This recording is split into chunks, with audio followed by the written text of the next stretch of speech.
Mari kita mulai dengan data yang keras. Rata-rata orgasme pria berlangsung antara 5,4 hingga 6,8 detik.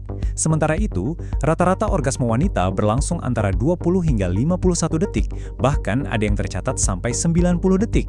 Dalam perlombaan biologis ini, pria adalah seorang sprinter, wanita adalah seorang pelari maraton. Pertanyaan yang harus kita ajukan bukanlah mengapa ini tidak adil, tapi apa fungsi evolusi di balik kesenjangan yang masif ini?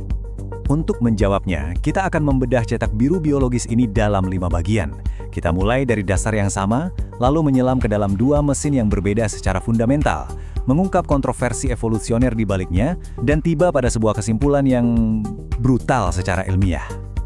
Sebelum kita membedah perbedaannya, kita harus mengakui adanya fondasi bersama.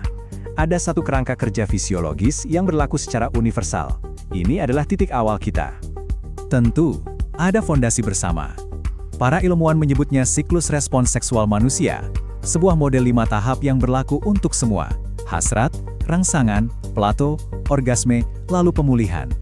Ya, kerangka dasarnya sama, tapi disitulah kesamaan itu berhenti. Karena begitu kita masuk ke tahap keempat, orgasme, kita tidak lagi melihat satu desain, melainkan 2 mesin yang sama sekali berbeda. Mari kita bedah mesin pertama, mekanisme pria.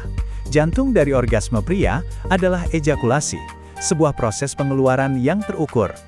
Saat puncak terjadi, otot bulbus sponghiosus dan ischia cavernosus berkontraksi dengan interval tepat 0,8 detik sekali, sebanyak 8 hingga 15 kali.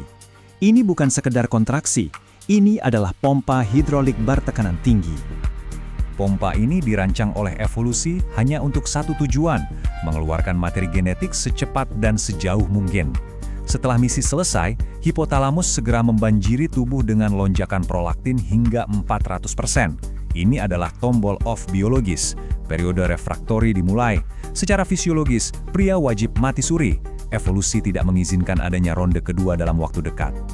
Sekarang, mesin kedua, mekanisme wanita. Sebuah sistem retensi, wanita tidak memiliki materi yang harus ditembakkan. Sebaliknya, desainnya sama sekali berbeda. Kontraksi otot dasar panggulnya terjadi lebih lambat, antara 0,8 hingga 1,2 detik sekali, tapi jauh lebih lama dan bergelombang. Kontraksi ini tidak terpusat, melainkan menyebar ke rahim, saluran tuba, bahkan hingga ke diafragma.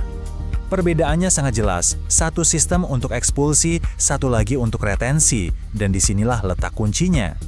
Kunci perbedaan dalam pemulihan.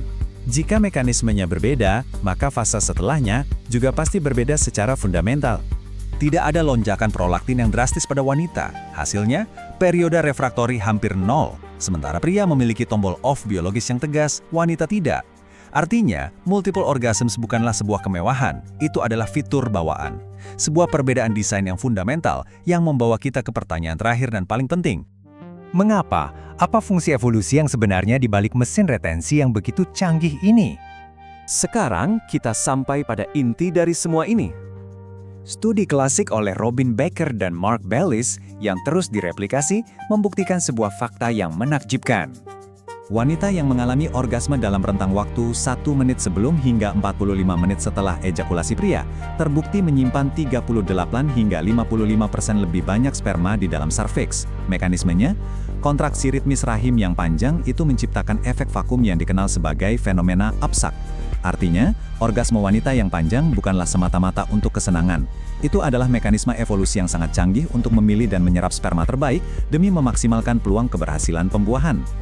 Jadi, mari kita simpulkan apa artinya semua ini. Ini semua bukan tentang ketidakadilan alam. Ini adalah desain paling jenius yang pernah diciptakan oleh evolusi. Satu mesin, milik pria, dirancang untuk menyebar benih secepat dan sebanyak mungkin. Mesin yang lain, milik wanita, dirancang untuk memilih dan menyimpan benih terbaik dengan efisiensi maksimal. 6 detik melawan 20 detik lebih. Ini bukan sebuah kekurangan atau kelebihan. Ini adalah spesialisasi biologis yang sempurna dari 2 mesin reproduksi yang saling melengkapi. Sains sudah berbicara, titik.